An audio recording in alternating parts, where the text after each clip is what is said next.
Bismillahirrahmanirrahim. Assalamualaikum warahmatullahi wabarakatuh.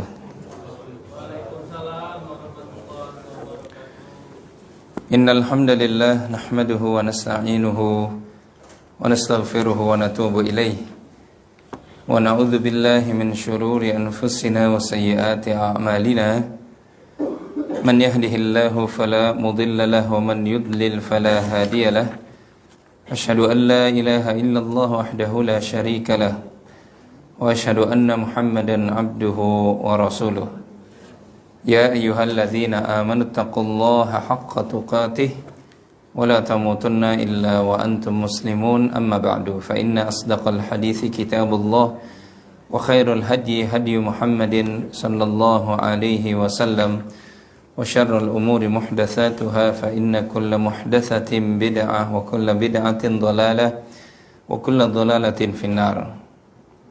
Ma'asyiral muslimin wal muslimat, jamaah salat zuhur yang dimuliakan Allah Subhanahu wa taala. Alhamdulillah, kita senantiasa bersyukur dan memuji Allah atas seluruh nikmat yang Allah masih berikan kepada kita. Di kesempatan siang yang berbahagia ini, kita masih dimudahkan untuk beribadah kepadanya, salat zuhur berjamaah. Mudah-mudahan Allah terima amal ibadah kita. Allah jadikan dia seberat-beratnya timbangan kebaikan kita di yaumil qiyamah kelak nanti. Salawat dan salam semoga Allah limpahkan selalu kepada junjungan kita, kecintaan kita, habibina, Nabi yang mulia, Nabi besar Muhammad sallallahu alaihi wa ala alihi wasallam, yang alhamdulillah hadis-hadisnya masih kita pelajari dari apa yang dijelaskan oleh para ulama hadis yang sampai kepada kita. Semoga Allah jadikan pembahasan kita ini bagian dari ilmu yang bermanfaat. Allahumma amin. Kita masih di faedah-faedah hadis yang ke-22 dari hadis Arba'in An-Nawawi ini. Kemarin sudah kita sampaikan hadis ini disampaikan dari Abu Abdullah Jabir bin Abdullah radhiyallahu anhuma. Kata Jabir anna rajulan sa'ala Rasulullah sallallahu alaihi wasallam, bahwasanya datang kepada Nabi kita seorang laki-laki yang dia bertanya kepada Nabi. Faqala, dia berkata, ara'aita idza sallaitu salawatil maktubat wa sumtu ramadan wa ahlaltul halala wa haramtul haram wa lam azid ala dhalika syai'an a'adkhulul jannah? Qala na'am.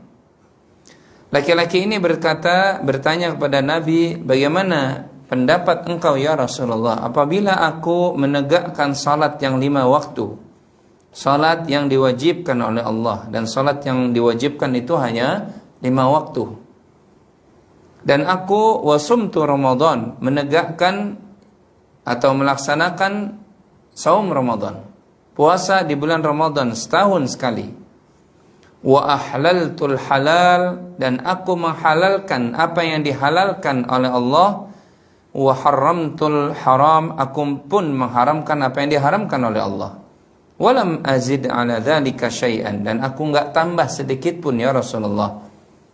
Maksudnya aku enggak tambah dengan amalan-amalan yang lain. Apakah aku kalau meninggal masuk surga? Qala na'am. Maka Nabi mengatakan, iya, engkau masuk surga. Nah, kemarin pembahasan kita sudah sampai kepada yaitu i'tiqad, ya, keyakinan seorang hamba, atau dalam hadis ini seorang laki-laki ini berkaitan dengan apa? Hurmata atau hurmati ma ahallallah, ya, tentang apa saja yang diharamkan oleh Allah Subhanahu wa taala, dan juga apa saja yang apa? Ma ahallallah, apa saja yang dihalalkan oleh Allah Subhanahu wa taala. Ini jamaah yang dimulakan oleh Allah. Perkara halal dan haram itu haknya Allah. Tidak ada sedikit pun campur tangan makhluk. Artinya yang menghalalkan sesuatu yang memang halal itu Allah Subhanahu wa taala, yang mengharamkan sesuatu yang haram, yang wajib ditinggalkan itu adalah Allah. Maka tidak boleh kemudian ada makhluk yang dia berani menghalalkan apa yang diharamkan oleh Allah, mengharamkan apa yang dihalalkan oleh Allah. Berarti dia apa? Telah membuat din yang baru, membuat agama yang baru, yang tidak pernah apa? Allah Subhanahu wa taala menurunkan ilmunya. Oleh karena itu perkara pertanyaan beliau, wahai Rasulullah, ya, bagaimana pandangan baginda apabila wa ahlaltul halal wa haramtul haram? Kalau aku menghalalkan apa yang Allah halalkan, aku haramkan pun apa yang Allah haramkan, apakah aku masuk surga? Ini pertanyaan yang besar sebenarnya. Karena banyak orang yang kemudian membalik kondisi ini. Sesuatu yang sudah dihalalkan oleh Allah kemudian diharamkan. Ya. Punya baju, punya rumah itu dihalalkan oleh Allah Subhanahu wa taala. Ya. Berinteraksi dengan manusia itu sudah dijelaskan oleh Allah kehalalannya. Ya. Makanan yang memang sudah halal dihalalkan oleh Allah, tapi ada sebagian sebagian orang yang disesatkan oleh syaitannya justru dia mengharamkannya. Ya, banyak orang yang kemudian mengharamkan makanan-makanan yang sebenarnya sudah dihalalkan oleh Allah. Ada orang yang nggak mau makan tahu, karena tahu itu katanya bernafas, ya. Maka dia tinggalkan tuh, dia nggak makan itu. Ada orang yang mengharamkan bergaul dengan manusia, padahal Allah Subhanahu wa taala telah menciptakan manusia itu bermacam-macam. Disuruh kita saling bermuamalah. Dan ketika Allah SWT telah menjelaskan ayat ini, ya ayuhan nas, ya wahai manusia, inna khalaqnakum min dzakarin wa untha, kami telah ciptakan kalian dari jenis laki-laki dan perempuan. Kemudian kami jadikan kalian pun wa qabaila, bersuku-suku dan berbangsa-bangsa. Wa ja'alnakum syu'uban wa qabaila lita'arafu, agar kalian saling kenal mengenal. Tapi ada orang yang mengharamkan ini. Kemudian dia pergi ke tempat-tempat tinggi, ke tempat-tempat yang gelap, di pegunungan sana, di atas bukit sana, dia menyendiri, walaupun di sana dia mengklaim saya beribadah kepada Allah. Ada yang begitu gak? Ada. Ya. Dia tidak ingin ibadahnya terganggu oleh kebisingan muamalah dengan manusia. Ini berarti dia mengharamkan sesuatu yang sudah dihalalkan oleh Allah. Ya. Jadi tidak boleh ini. Karena urusan halalun wa haramun itu hak prerogatifnya siapa? Allah tabaraka wa ta'ala. Nabi saja nggak berani, jamaah. Ya, Nabi mengatakan ini halal, padahal itu diharamkan oleh Rabbnya, Nabi nggak berani. Ya. Tapi ada orang-orang yang seperti itu. Bahkan sebab turunnya penggalan ayat yang pertama dari surah At-Tahrim itu karena Nabi SAW saking jengkelnya atas kelakuan istri-istrinya, ya, maka Nabi kemudian sempat terucap mengharamkan madu, padahal madu sudah dihalalkan oleh Allah, ditegur oleh Allah Subhanahu wa taala. Itu karena peristiwanya Nabi SAW ya istilahnya Nabi juga manusia, ya, melihat istrinya cemburu terhadap istri yang lainnya, Nabi mengatakan kalau begitu mulai hari ini aku tidak akan minum madu. Karena kebetulan ketika istri yang kebetulan Nabi ada di rumah itu, ya, kemudian datang hadiah berupa madu dari istri yang lain. Tapi istri yang dimana Nabi tempati sekarang jatahnya sekarang ini cemburu, ya. Nah, sempat terucap seperti itu pun ditegur oleh Allah Subhanahu wa taala. Ya, madu itu halal. Gitu ya. Mau madu yang manis maupun madu dalam kriteria yang lain juga halal. Paham antum? Ya. Berapa halalnya? 4 jelas kan gitu kan, ya kan? Ya, mau madu yang manis atau madu yang itu ya tetap aja apa? Dua-duanya halal. Yang kelima baru haram, nggak boleh. Kan gitu kan? Tapi kalau madu yang manis 5 boleh tidak? Boleh tidak? Ya, antum ragu ya kan? Boleh 5 botol, 6 botol antum juga boleh. Tapi kalau madu yang satunya cukup berapa? 4 saja gitu ya. Jadi jelas apa? Ya Nabi juga manusia. Ketika mengatakan untuk menyenangkan istrinya ini, besok-besok aku nggak bakalan apa? Minum madu. Ditegur oleh Allah Subhanahu wa taala. Ya ayuhan nabi, lima tuharrimu ma ahallallahu lak tabtaghi azwajak. Semata-mata untuk apa? Meraih ridho, kesenangan istrimu. Lima tuharrimu. Kenapa engkau mengharamkan apa yang ma ahallallahu lak, yang sudah Allah halalkan buatmu? Ini Nabi ditegur. Tapi ada umatnya yang tadi nggak makan tahu, nggak makan tempe, supaya apa? Ilmu kanuragannya kan gitu kan? Ya, ilmu kanuragannya apa? Semakin sempurna. Ya, dulu saya waktu belajar Cimande begitu, nggak boleh makan itu Pak, tidak boleh. Harus berendam jam 1 malam sampai menjelang subuh di tong yang dingin airnya, dan orang tidak boleh lihat, gitu. Ya, kalau dulu waktu SMP begitu. Belajar Cimande supaya ilmunya sempurna. Kalau ada orang yang lihat kita mandi, besok ulang lagi, Pak. Ya, berendam di tong yang ada airnya dingin jam 12 sampai menjelang subuh, coba. Ya, kalau kita nggak kuat, batal kita. Besok ulang lagi dan seterusnya. Tapi di antara hal yang diajarkan nggak boleh tuh. Nggak boleh makan apa tuh? Tahu tempe yang digoreng. Ya bolehnya tahu tempe tapi apa? Yang mentah. Ya. Hal seperti ini pernah terjadi. Nggak tahu kalau sekarang. Ya saya rasa masih ada. Ya. Ini hal seperti ini kalau ditimbang dengan agama, ya jelas nggak boleh. Allah sudah halalkan kok makanan itu. Ya. Allah katakan apa? Ya ayyuhalladzina amanu kulu minat thayyibati wa'malu shaliha. Wahai orang beriman, makanlah dari apa? Yang baik-baik. Tahu, tempe, ikan itu kan baik kan?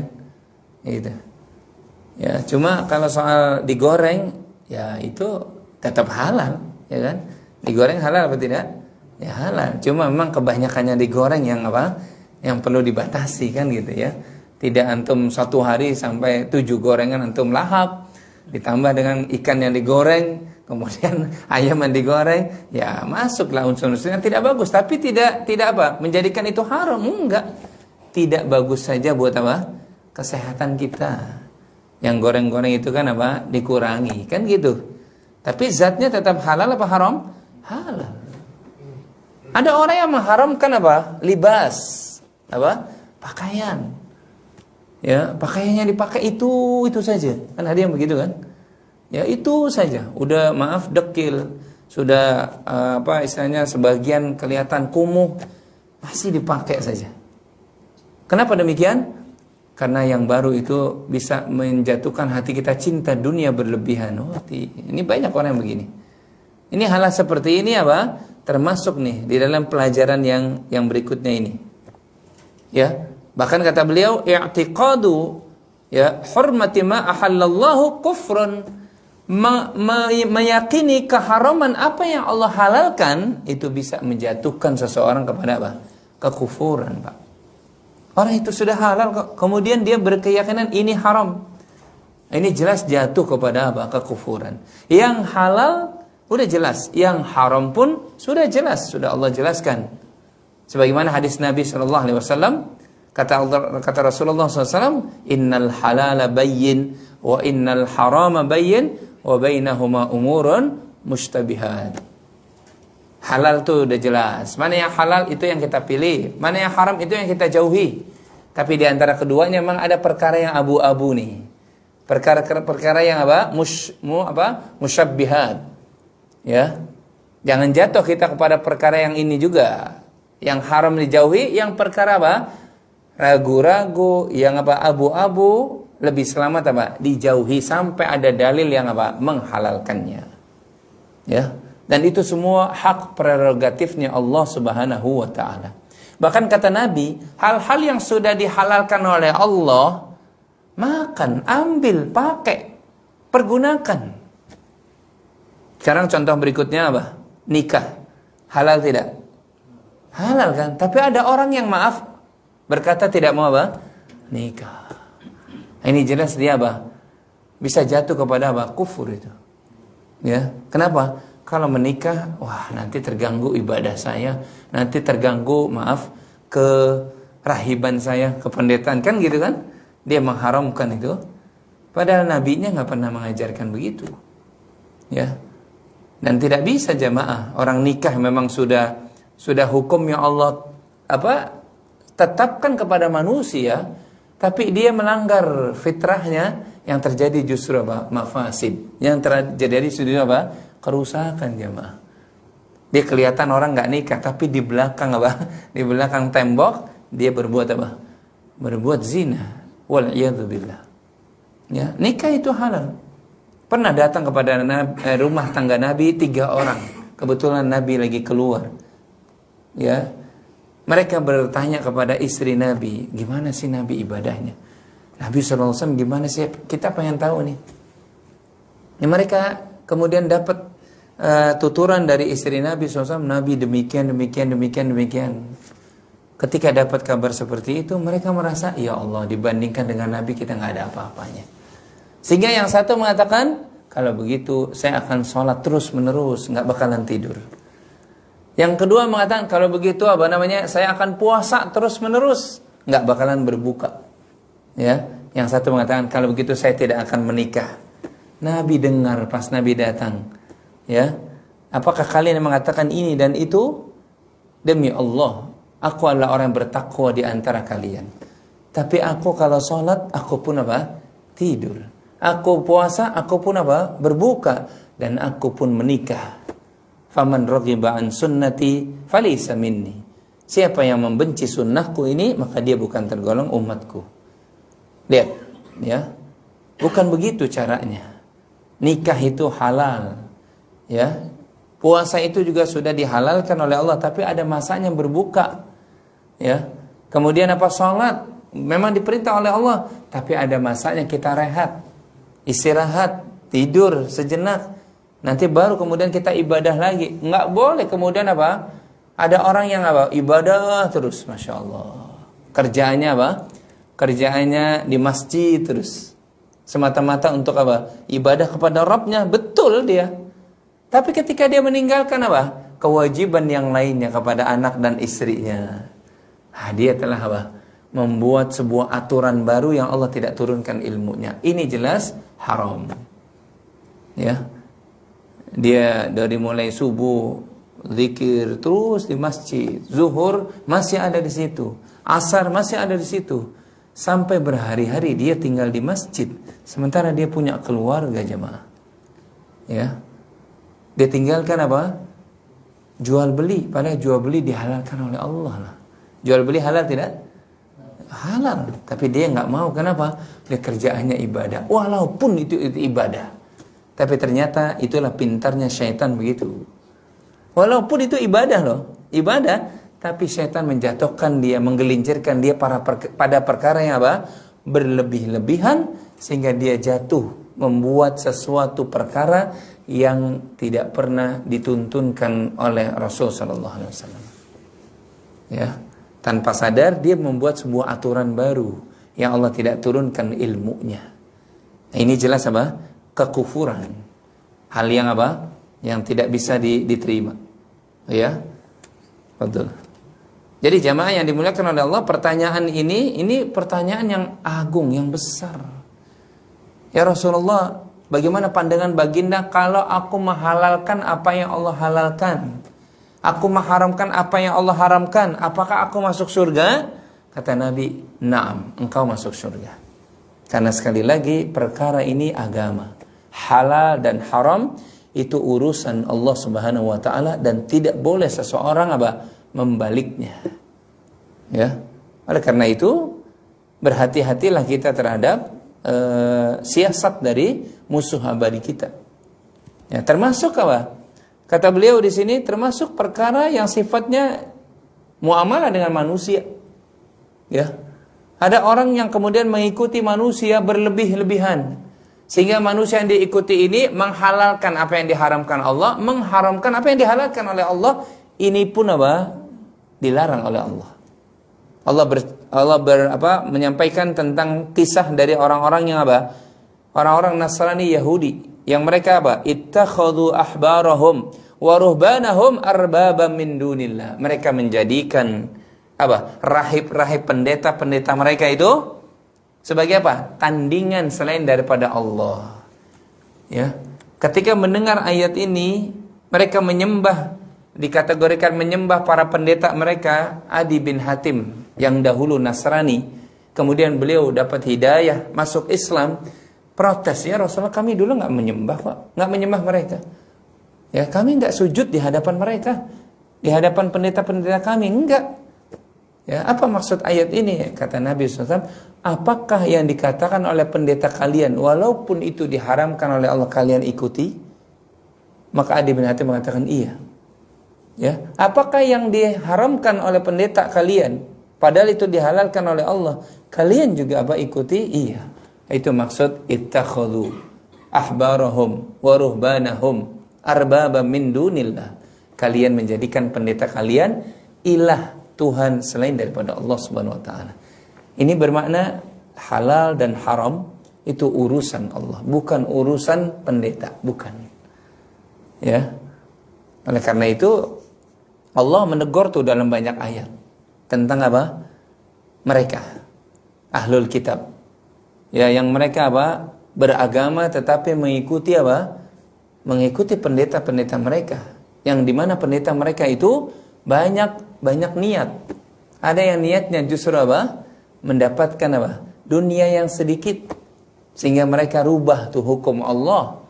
Ada yang ingin karena kekuasaan. Sehingga mereka apa? Rubah ayat-ayat Allah. Ya, macam-macam itu mereka. Ya. Oleh karena itu Allah Subhanahu wa taala apa? Tegur ya, kelakuan mereka. Allah buka itu supaya apa? Supaya Rasulullah menyampaikan bahwasanya yang terjadi memang seperti itu. Ya. Adapun umat Islam berhati-hati. Jangan sampai kemudian kita juga apa? Mengikuti seseorang yang dirasa punya ilmu tapi apa? Menyampaikannya itu apa? Salah. Yang dihalalkan oleh Allah diharamkan, yang diharamkan oleh Allah dihalalkan. Ayat ini pun tidak boleh dijadikan. Ya. Maka Allah Subhanahu wa taala ya menegur para apa? Para ahlul kitab, termasuk apa? Pendeta-pendeta mereka, ya. Supaya apa namanya? Jangan berperilaku seperti itu. Ya, jangan seperti itu. Ya. Jadi jamaah yang dimuliakan oleh Allah, ya, keyakinan mengharamkan apa yang dihalalkan oleh Allah itu bagian dari kekufuran. Termasuk apa? Istibahatu ma harramallah kufrun. Membolehkan apa yang diharamkan oleh Allah pun itu adalah sebuah kekufuran. Tadi sudah sebagian kita jelaskan. Jadi tidak boleh gitu. Ya. Yang jelas kesimpulannya, apa yang Allah halalkan maka kita wajib halalkan. Apa yang Allah haramkan maka kita wajib haramkan. Ya, jangan bermain-main dengan urusan halal wal haram. Ya. Oleh karena itu ada seorang sahabat di sini yang Allah berikan ilmu yang khusus dia mengetahui mana yang halal, mana yang haram. Yaitu Mu'adz bin Jabal. Dia orang yang paling tahu halal dan haramnya di dalam agama ini. Maka banyak manusia yang apa? Yang mendatangi beliau bertanya tentang apa? Perkara agama berkaitan dengan halal maupun apa? Haram. Dan para sahabat itu jemaah itu sangat berhati-hati sekali tentang masalah halal dan haram karena ini urusan hak prerogatifnya Rabbul Alamin. Ya. Kita tidak boleh kemudian merubah apa yang sudah Allah tetapkan.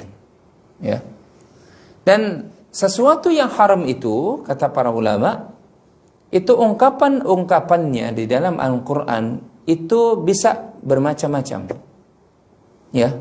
Yang pertama dengan lafaz yang memang ada kata-kata haram. Ini jelas nih. Ya. Contohnya Allah Subhanahu wa taala berfirman, "Hurrimat 'alaikum ummahatukum wa banatukum wa akhawatukum ya wa ammatukum wa khalatukum wa banatul akhi wa banatul ukhti," dan seterusnya. Allah menyebutkan langsung apa? Hurrima. Artinya hurrima ada? Hurrima artinya apa? Diharamkan. Ini berarti lafaz yang apa? Yang memang apa? Sharih, yang jelas. Kalau kita dapati ada kata-kata begitu, jelas itu hukumnya apa? Haram, yang wajib kita jauhi. Diharamkan atas kalian, kata Allah, menikahi ummahatukum, ibu-ibu kalian. Ya. Ini berarti yang disebutkan dalam surat apa ini? An-Nisa ayat yang ke-23. Itu mahram-mahram kita. Ya. Mahram-mahram kita itu. Surat An-Nisa ayat yang apa? Ke-20 berapa tadi? 23. Itu berarti mahram kita tuh. Dimana kalau yang namanya mahram, itu kita nggak boleh tuh, maaf, menikahi mereka. Nggak boleh. Tapi dalam hal apa? Bersentuhan, atau maaf, berpelukan, itu boleh. Kenapa? Mahram. Yang ketiga, membuka aurat, boleh. Ya, tentu yang kita maksudkan membuka aurat di sini, aurat-aurat yang memang apa? Yang memang layak ya. Tapi aurat tertentu yang harus ditutup, ya jelas harus ditutup, kan gitu ya. Tapi misalkan kayak leher, betis, itu halal, nggak dosa kalau kita sama mahram kita. Tapi mereka mahram kita itu nggak boleh dinikahi, tidak boleh apa? Dinikahi jamaah. Ya, karena apa? Allah telah melarang itu. Yang pertama siapa? Ibu kita. Ibu kita itu aurat kita boleh terlihat tidak? Boleh. Aurat ibu kita boleh terlihat tidak? Boleh. Ibu kita lagi nggak pakai jilbab, gitu ya? Ibu kita pakai celana pendek, ya boleh. Kenapa? Ya anaknya sendiri. Tapi ibu tidak boleh dinikahi. Karena sebelum Nabi kita SAW, itu orang-orang jahiliyah, sebagaimana orang-orang Yunani, Persia dan Romawi, itu kalau suami istri punya anak laki-laki yang sudah besar, kemudian ayahnya meninggal dunia, maka anak laki-laki ini berhak mewarisi ibunya. Artinya dia boleh menyetubuhi ibunya.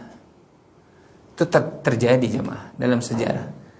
Ya, di kalangan orang-orang Quraisy juga begitu. Ya, anaknya itu ibunya diwarisi kepada anak laki-lakinya. Ini jelas sebuah kejahatan yang melanggar fitrah kemanusiaan. Makanya Allah turunkan ayat ini. Ibu kalian itu yang melahirkan kalian, nggak boleh dinikahi.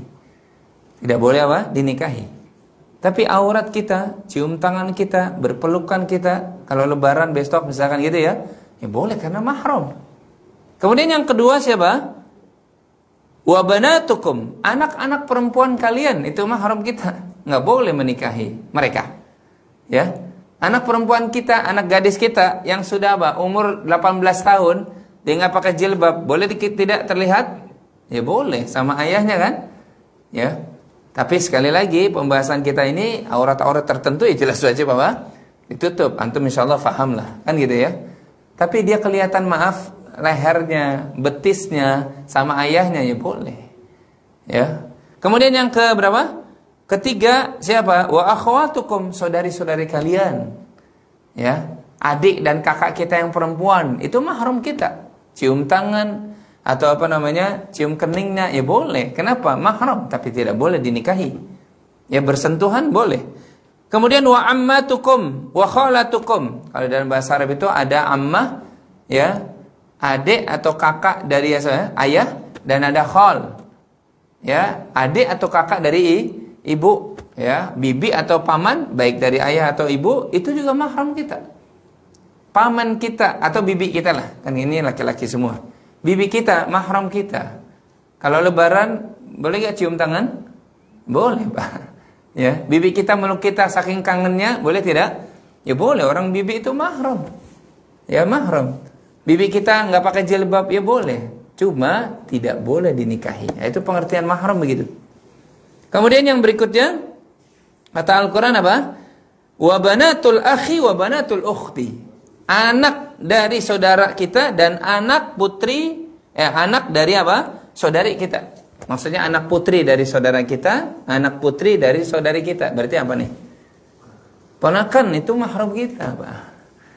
Ya. Ini mahram kita. Artinya dia cium tangan sama kita, ya halal. Boleh, cuma nggak boleh dinikahi. Tidak boleh apa? Ponakan itu haram dinikahi. Ya. Dan maaf sekali lagi apa yang disebutkan, nanti antum bisa lihat karena ini pembahasan khusus. Antum bisa lihat di surah An-Nisa ayat berapa tadi? 23. Nah, itu mahram kita tuh. Dan kata-katanya jelas, hurrimat. Diharamkan bagi kalian. Ya, diharamkan bagi apa? Bagi kalian. Atau yang kedua, pengharaman sesuatu yang diharamkan oleh Allah di dalam Al-Qur'an kadang diungkapkan apa? Dengan larangan yang yang enggak ada kata-kata hurrimanya, tapi apa? Memang dilarang. Dengan ungkapan la nahiyah dalam bahasa Arab. Ya. Ini antum migas.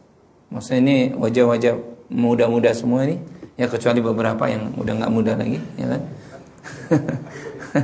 Antum belajar bahasa Arab atau tidak nih? Di sini ada pelajaran bahasa Arab enggak? Di Rasatul Lughah, ha? Enggak ada ya? Ya. Hah? La, ya kan? Nah, itu buktinya belajar antum, ya kan? Ya, karena antum bisa belajar bahasa Arab, Masya Allah bagus. Siapa di sini maaf yang di lingkungannya belajar bahasa Arab di masjid? Siapa? Tunjuk tangan. Enggak ada juga. Innalillahi wa inna ilaihi rajiun.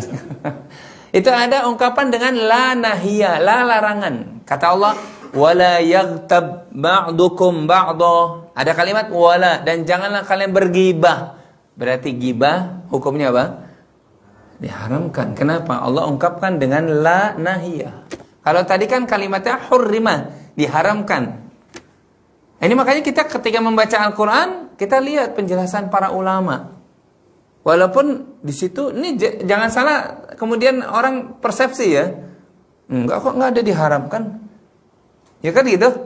Nah, ini keliru nih, ada orang yang begitu, enggak ada kata-kata haram. Iya, bentuk sighah, bentuk dari bahasa itu yang ujungnya sebenarnya sama diharamkan itu berbeda-beda. Ada yang justru secara sharih langsung hurrima, diharamkan atas kalian. Ada yang ungkapannya dengan apa? La nahiyah, sama hukumnya, dilarang juga. Ya. Jadi gibah itu jelas haram hukumnya. Wala yaghtab ba'dukum ba'dha. Ya. Ya, kemudian apa? Wala talmizu anfusakum wala tanabazu bil alqab. Jangan kalian memberikan apa? Lakop-lakop, gelaran-gelaran sebutan yang buruk setelah beriman. Ya. Hai pendek, hai hitam gitu ya. Hai macam-macam gitu, itu gelaran buruk, itu pun dilarang. Ya, ungkapan seperti itu. Ya, jangan mencela diri, itu pun dilarang. Ya. Kemudian apa? Kalimat kadang apa? La yadhlimun nas. Ya, jangan menzalimi manusia. Berarti zalim itu juga dilarang. Karena ada ungkapan dengan la nahiyah. Ya. Kemudian yang ketiga ungkapannya adalah apa? Yaitu ungkapan dengan bahasa dengan ungkapan apa? Al-wa'id. Ancaman. Ya, ancaman. Contohnya apa? Allah berfirman, innal ladzina yashtaruna bi ahdillahi wa aymanihim thamanan qalila. Sesungguhnya orang-orang yang kemudian apa? Dia melanggar janji dengan Allah dan sumpah-sumpah mereka hanya gara-gara untuk apa? Thamanan qalila, meraih apa? Dunia yang sedikit. Ulaika la khalaqa lahum fil akhirah. Orang yang seperti ini enggak dapat bagian kebahagiaan nanti di akhirat. Wala yukallimuhumullah. Allah tidak akan bercakap-cakap dengannya. Orang yang suka ingkar janji dengan Allah tuh. Ini berarti ancaman nih. Nah, semuanya berarti yang disebutkan dalam ayat ini apa? Itu haram. Bahkan Allah katakan wala yanzuru ilaihim yaumal qiyamah. Dan Allah tidak akan lihat nih orang yang tadi itu udah berjanji sama Allah tapi dia ingkari. Hanya gara-gara untuk meraih apa? Sedikitnya dunia. Ini makanya hati-hati tuh. Di sini ada yang pejabatnya. Hah? Ada? Yang hadir maksudnya? Oh, hadir. Tadi bahasa Arab hadir, enggak ada, enggak apa-apa. Pejabat ada hadir ya? Paling depan. Oh, paling depan. Oh, paling depan siapa? Ustaz dong. Antum gimana sih? Paling depan kan ya ustadz, ya kan? Ustadz itu bukan pejabat. Hati-hati itu pejabat, Pak. Ya, sudah apa? Baca tuh, demi Allah. Di atasnya pakai apa? Quran. Kan gitu kan? Tapi ngelihat gaji tiap bulan apa? Masya Allah. Ini mah oke juga nih kan gitu kan? Dengan ngelihat gaji akhirnya apa? Dia rubah tuh janji dengan Allah. Ini orang seperti ini diancam nih, dilarang. Maka hati-hatilah jadi pejabat itu, ya.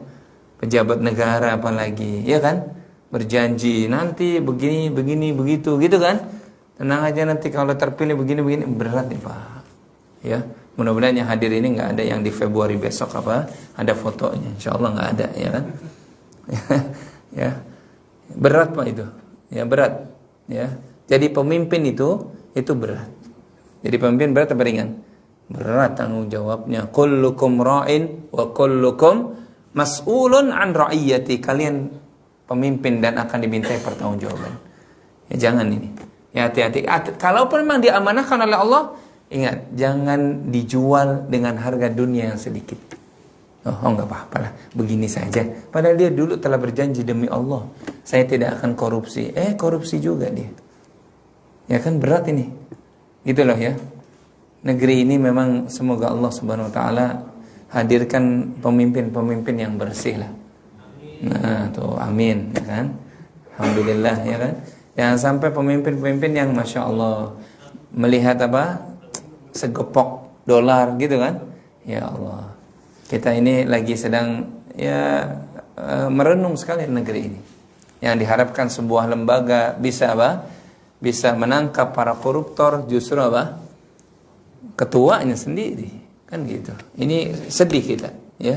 Semoga Februari besok mudah-mudahan Allah hadirkan pemimpin yang bersih, insyaallah, ya. Mudah-mudahan pemimpin yang amanah, yang dia kata sesuai dengan apa? Perbuatannya, atau perbuatannya sesuai dengan apa? Dengan kata-katanya, ya. Allahumma amin. Baik. Jadi itu 3 hal itu ya. Kalau diancam oleh Allah ya dengan suatu ancaman itu berarti haram. Contohnya apa? Yang ringan. Maksudnya bukan dosa ringan, bukan. Tapi yang sering kita hafal. Apa kata Allah Subhanahu wa taala? Wailul likulli humazatil lumazah. Kecelakaanlah bagi orang yang suka mengumpat lagi mencela. Berarti mengumpat mencela hukumnya apa? Hukumnya apa? Haram. Ya, mengumpat mencela karena apa? Diancam oleh Allah dengan wail.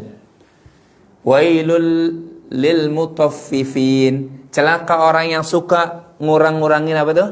Timbangan. Berarti orang yang suka apa? Ngurangin timbangan itu hukumnya haram. Walaupun enggak ada kata-kata apa? Diharamkan atau kalian untuk mengurangi enggak ada, tapi jelas itu haram. Kenapa? Allah ancam dia itu. Allah ancam. Baik, ya. Mungkin ini yang jelas ini bagian dari apa? Hal yang kita ambil dari beberapa faedah kembali, gitu ya. Dan yang terakhir, ya, ada faedah yang terakhir, jawazu tarkil mustahabbat, ya, bolehnya meninggalkan hal-hal yang apa? Mustahabbat, ya. Kenapa demikian? Karena orang ini bertanya, ya Rasulullah, kalau aku tadi apa? Melaksanakan salat yang 5 waktu, puasa Ramadan, kemudian aku halalkan apa yang dihalalkan, aku haramkan apa yang diharamkan, dan apa? Walam azid, dan aku tidak tambah dengan sesuatu pun. Apakah aku masuk surga? Nah, ini menunjukkan pelajaran apa? Boleh saja kita meninggalkan perkara-perkara yang apa? Yang mustahab. Yang mustahab itu yang apa? Yang memang sunnah boleh. Walaupun lebih baik kita laksanakan. Tapi ketika kita lagi ada hajat yang besar, maka kita nggak melakukan yang mustahab tadi, nggak apa-apa. Jangan merasa kita berdosa. Aduh, tadi nggak sholat ba'diyah ya. Ya kebetulan karena apa? Persis jam 1 kurang ada rapat, jadi langsung misalkan gitu ya. Karena rapat juga amanah dalam pekerjaan, dia nggak sholat, dia nggak apa-apa. Jangan merasa berdosa. Ingat, kenapa demikian? Karena dalam hadis ini yang ditanyakan semua itu yang wajib-wajib. Ya. Berarti kalau kemudian ada orang yang belum ya kita bahasakan, belum sholat duha misalkan, ya memang nggak apa-apa. Belum sholat qiyamul lail, ya nggak apa-apa. Cuma syukur-syukur kita bisa melaksanakan untuk apa? Menyempurnakan amalan yang apa tadi? Yang wajib. Nah itu ya. Inilah faedah terakhir dari apa? Dari hadis yang mulia ini. Insyaallah kita di pertemuan yang akan datang masuk di hadis yang ke-23. Sebelum ditutup, ada yang ingin antum tanyakan? Satu Pak, singkat. Fadhal. Assalamualaikum warahmatullahi wabarakatuh.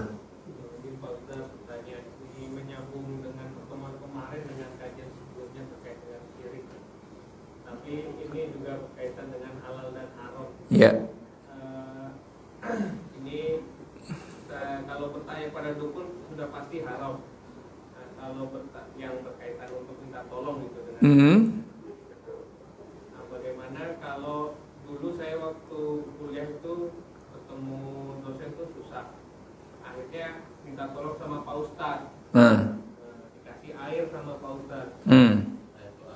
Air doa setengah buat mandi, setengah kalau mau ketemu dosennya itu suruh siram. Oh enggak, kirain siramin ya kan. Baca sholawat kayak gitu. Saya. Nah,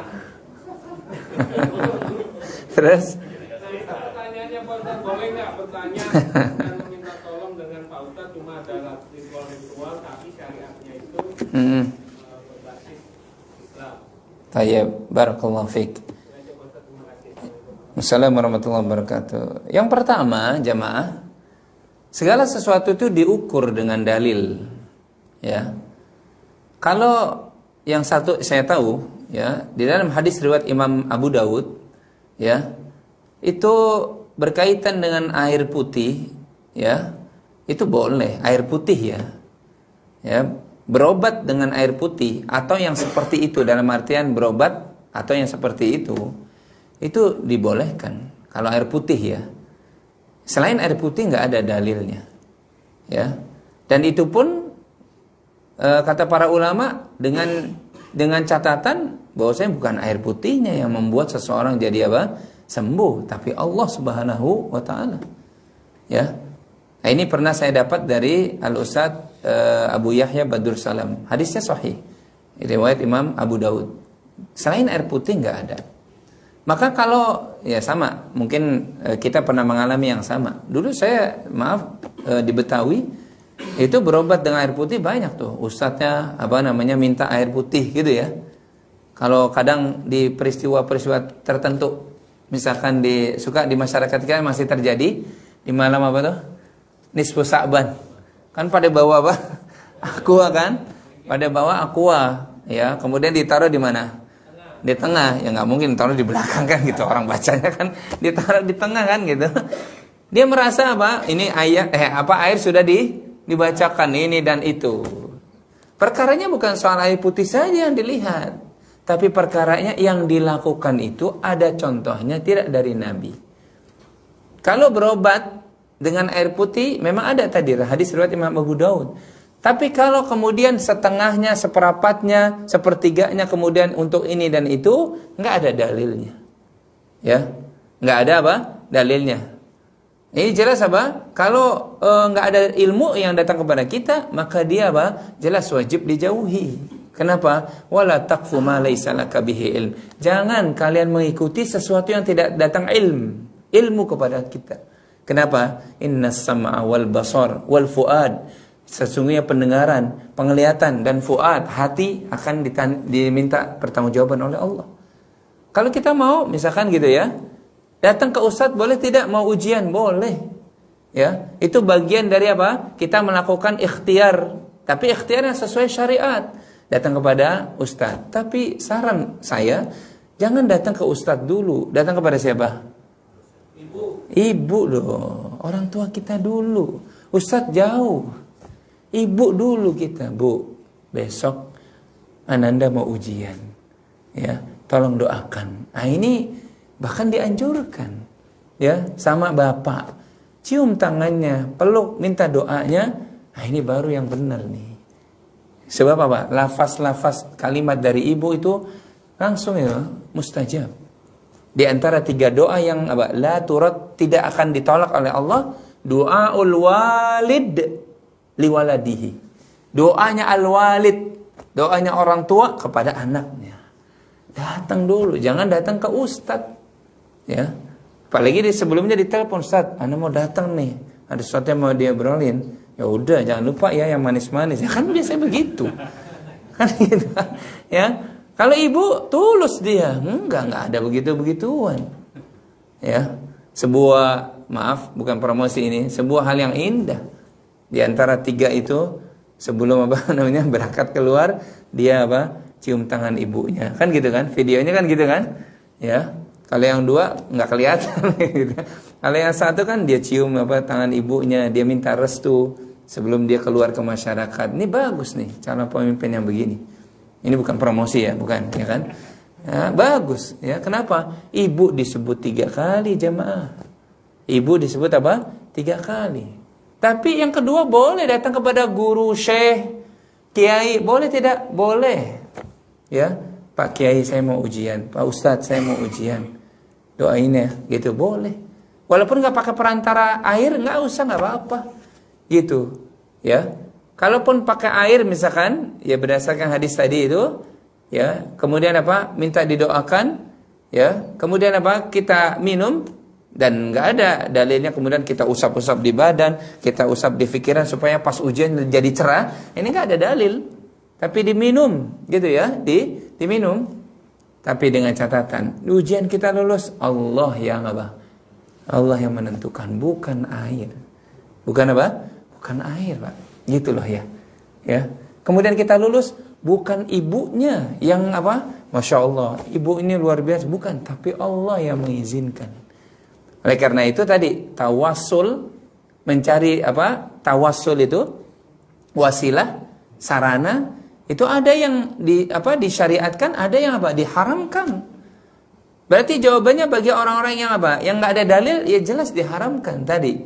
Ya, artinya dia harus begini begitu. Yang air ini jangan lupa ya. Kemudian dia diaduk dengan bunga yang begini-begini dan seterusnya. Diminum harus jam 12. Ini butuh dalil. Kalau nggak ada dalil, berarti diharamkan. Nggak boleh kita membuat sesuatu yang baru yang tidak pernah diajarkan oleh Nabi SAW.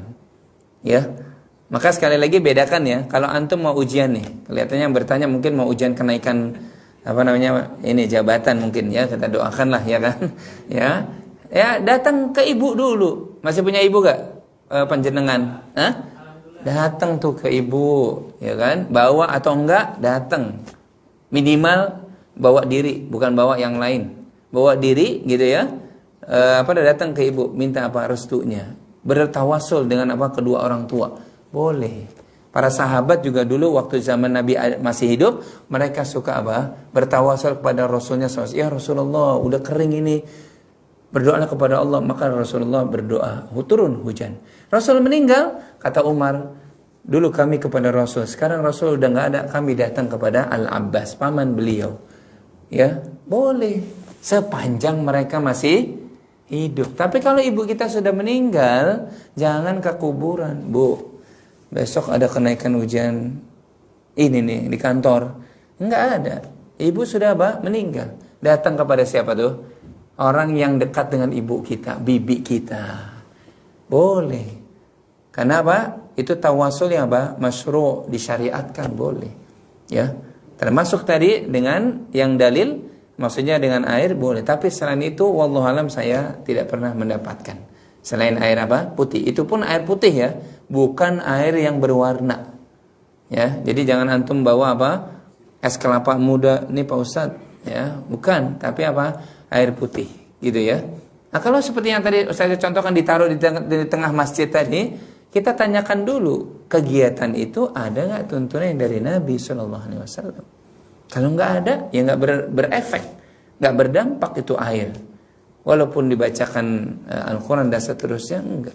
Ya, oleh karena itu sekali lagi ilmu yang datang kepada kita. Semoga Allah SWT memberikan taufik kepada kita semuanya, ya, dan kita dipertemukan kembali pada kesempatan yang akan datang. Subhanakallahumma wa bihamdika asyhadu an la ilaha illa anta astaghfiruka wa atubu ilaik. Wassalamualaikum warahmatullahi wabarakatuh.